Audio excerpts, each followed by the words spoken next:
Ok, donc, on avait vu la dernière fois la composition de l'atome, c'est-à-dire que toute la matière, donc, premièrement, était constituée d'atomes, c'est un premier point, et que ces atomes, on avait des choses à l'intérieur, pour rappel, hein, les protons, les neutrons et les électrons, dans des proportions différentes en fonction de l'atome que j'ai en face de moi. D'accord. Alors pour rappel, je vais juste refaire un petit dessin pour que ça soit clair dans votre tête, ce dont je suis en train de parler là.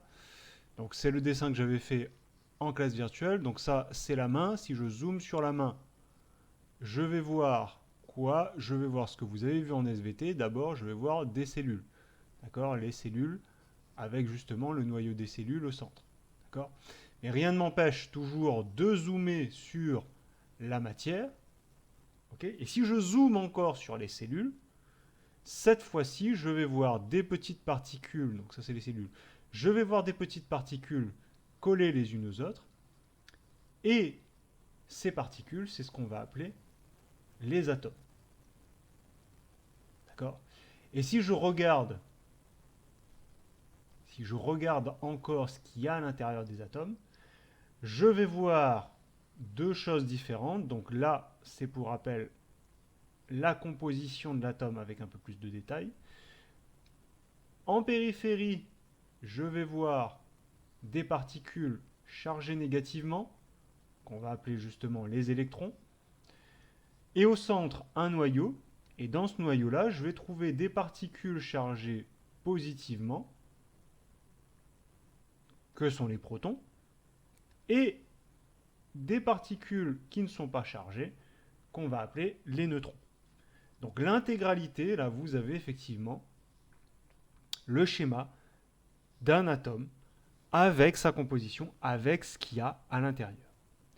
Bien évidemment, et pour rappel, on ne va pas s'intéresser, on ne va pas systématiquement utiliser ces petits dessins-là pour représenter les atomes, d'autant que les électrons, les protons et les neutrons, ça change en fonction des différents atomes. Il y a des atomes de carbone, des atomes de fer, d'accord, des atomes d'oxygène. Et quand il y a de grands nombres, là j'ai fait 2 protons, 3 électrons et 2 neutrons, rapidement ça peut devenir compliqué, quand les nombres vont devenir très grands. C'est pour ça que je vais représenter ça sous une autre forme, la notation, qu'on a vu effectivement en classe virtuelle, la notation A, Z et X. Avec A le numéro atomique, A le nombre de masse, pardon, Z le numéro atomique et X le symbole de l'élément. Comme par exemple, on va faire le carbone, ce qu'il y a dans votre mine de crayon. Voilà, là je viens de dessiner un atome de carbone. Avec 6 protons, chiffre du bas le nombre de protons, et 12 moins 6 neutrons. Chiffre du haut moins chiffre du bas. D'accord? Alors on va se réentraîner en fait à cette notation-là en voyant un truc supplémentaire. Finalement, les atomes, je dis qu'il y a plein d'atomes. Tous ces atomes existants sur Terre et même dans l'univers, ils sont répertoriés. Ils sont même dessinés. Dans quoi? Dans un tableau. Un tableau qui a été découvert par un scientifique du nom de Mendeleïev. Donc on va poursuivre en fait ce qu'on a vu en classe virtuelle en s'intéressant un peu à cette notation-là et notamment à la classification périodique, notamment qu'on appelle aussi Mendeleïev. Donc voilà l'activité qu'on va faire aujourd'hui là, avec les 4 questions qui sont là. On va essayer de le faire maintenant jusqu'à aller plus loin là, avec un peu de réflexion. Donc là c'est pas super bien vu. Comme d'habitude, vous la retrouvez de toute façon dans votre classeur pédagogique que sur Web Collège. D'accord. Alors, si vous voulez avoir les explications, comme d'habitude, il y a le timecode dans la description. Si vous voulez avoir les explications d'une question bien particulière. Si vous êtes à l'aise, vous pouvez déjà mettre la vidéo sur pause et essayer d'attaquer dans le cahier les questions 4, 5, 6 et le pour aller plus loin. Ça doit vous prendre une dizaine, 10-15 minutes maximum, avant d'attaquer la vidéo correction. Ok. Et sinon, on est parti pour essayer d'expliquer. Toutes les réponses, bien évidemment, sont dans ce document-là, mais c'est surtout l'utilisation de ce document-là qui va m'intéresser. D'accord? Comment ce grand tableau qui résume l'intégralité des atomes existants, comment ce tableau va m'être utile finalement pour connaître les atomes et surtout la composition des atomes. Ok? Alors prenons la première question. À l'aide du doc 3, donc le doc 3 c'est celui-là, il n'y a pas de mauvaise surprise.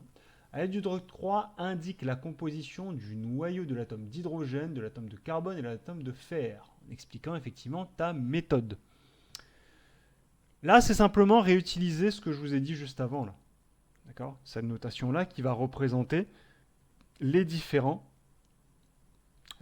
points de la composition d'atomes.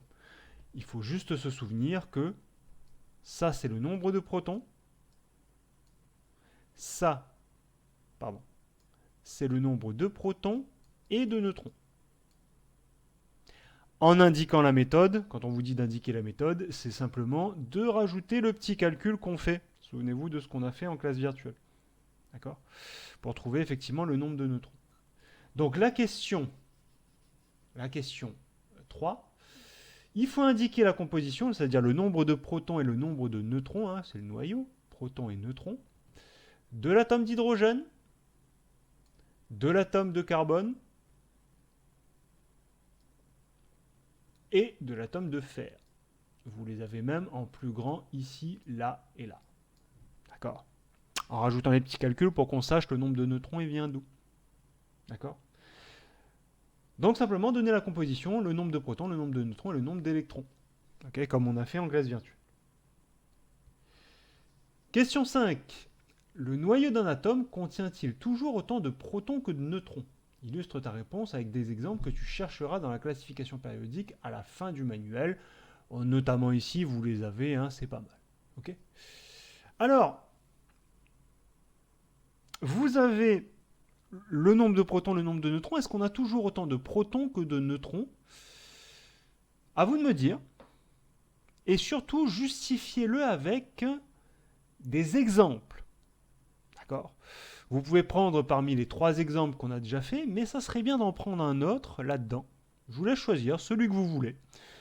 Je vous montrerai en correction 2 cas, juste à côté, qui permet en fait de savoir est-ce qu'on a toujours le même nombre de protons que de neutrons. D'accord ? Donc là, pareil, hein, il faut simplement réutiliser la composition, c'est-à-dire trouver la composition des différents atomes pour simplement dire est-ce qu'on a toujours le même nombre de protons et le même nombre de neutrons. D'accord ? Question suivante. Alors, quelles particules constituent tous les noyaux des atomes ? Quel nombre permet de décrire précisément la composition du noyau ? Alors, quelles particules constituent tous les noyaux des atomes ? C'est juste un petit rappel, qu'est-ce qu'on va retrouver dans le noyau des atomes ? D'accord ? Alors pourquoi je dis faites gaffe, hein ? Techniquement, dans un atome, il y a 3 particules différentes, mais dans le noyau, il n'y en a seulement que 2. Bon. Quel nombre permet de décrire précisément la composition du noyau ? C'est-à-dire quels sont les 2 chiffres ? Ça va relativement simple, hein, c'est juste pour réutiliser le bon vocabulaire. Donc quel nombre permet de connaître avec précision la composition du noyau ? Et même, j'ai envie de dire, la composition de l'atome d'un peu plus général. D'accord ? Là, je passe relativement vite, c'est simplement réutiliser le vocabulaire et un rappel, d'accord, de ce qu'on a vu dans la classe virtuelle. Ok ? Alors, ce qui m'intéresse un peu plus, pourquoi la découverte de la composition du noyau confirme le classement par ordre de masse croissant, commencé par Mendeleïev. Alors, quelques petites explications, parce que là, c'est un peu technique. Ça, c'est le tableau que Mendeleïev a trouvé. D'accord ? Quand il les a classés, il les a pas mis au pif. C'est même pas par ordre alphabétique. Parce que regardez là.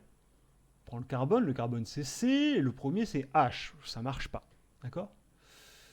Par contre, il y a autre chose. D'accord ? Qu'est-ce qu'on constate si je lis de gauche à droite au fur et à mesure ? Là, ça doit vous faire tilter. Quand Mendeleïev a classé, il les a classés effectivement par ordre croissant. Et donc, qu'est-ce que confirme en fait le tableau périodique au complet ? Qu'est-ce qu'on observe effectivement dans le tableau périodique. Ou formulé différemment, comment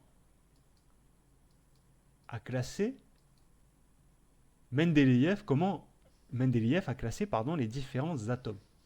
D'accord. Et qu'est-ce qu'on voit bien, qu'est-ce qu'on remarque bien effectivement dans le tableau périodique, dans ce tableau. D'accord.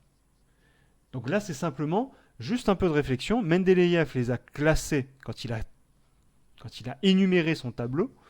Il n'a même pas dessiné comme ça à la base, il a dessiné en colonne, hein, mais il les a fait de façon croissante. Et le tableau périodique, qu'est-ce qu'on montre en évidence? Qu'est-ce qu'on constate sur les différents atomes qui existent? D'accord. Un peu de réflexion par rapport aux chiffres. Vous allez sûrement boguer là-dessus, mais vous allez voir, au niveau de la correction, ça va être très simple. D'accord. C'est simplement ce que je veux que vous remarquiez, comment on les a classés ici. Et donc comment je vais les trouver assez facilement. Quel est justement le chiffre même qui va me permettre de caractériser un atome bien précis. D'accord. Bon, je vous laisse terminer de bosser et on se retrouve dans la vidéo de correction. A tout de suite.